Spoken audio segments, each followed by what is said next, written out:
చూసి మళ్ళా హో హీరోలాగా అవుతున్నారు బిడ్డ. మేమందరం బయటకెళ్తే మళ్ళా మీరు వెళ్ళరు ఇళ్లకి. ఇవాళ గాంధీది కూడా చెప్తున్నా, గాంధీ నాన్ కరప్ట్. ఈ ఆనవాయితీ తెచ్చిందే మీరు. ఇవాళ కూడా చెప్పుండ్రి మాకు ఫుల్ మెజారిటీ ఉంది. ఎవడు రాబాయి దీన్ని పుల్లబెట్టిండు? 6 నెలల పడిపోతుంది ప్రభుత్వం. 6 నెలల అంటే 6 నెలలు ఎట్లా పడిపోతుంది రాబాయి? మాకు మెజారిటీ ఉండాలి అంటే మా వాళ్ళని కొనుక్కుందాం అనుకుంటున్నా మీరు? మా వాళ్ళని కొనుక్కుందాం అనుకున్నావు రాబాయి?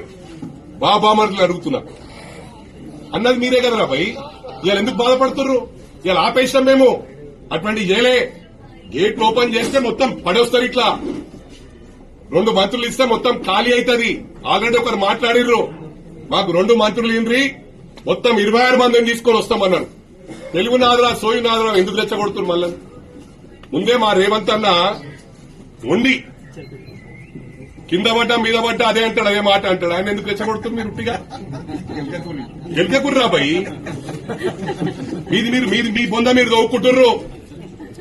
రేపటి నుంచి టీఆర్ఎస్ వాళ్ళను కాదు, ఓన్లీ హరీష్ రావు కేటీఆర్ బావమర్దులను చూసుకుందాం. మళ్ళా వాళ్ళ ఆయన గుండెబలి చచ్చినారు, అది బదలా మనకి వస్తుంది. మళ్ళా సింపతితో గెలుద్దాం అనుకుంటారు కొడుకులు.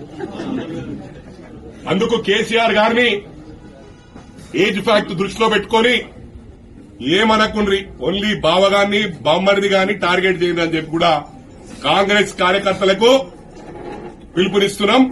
ఇక చూసుకో బిడ్డ, కాసుకో. రెడీ. Thank you.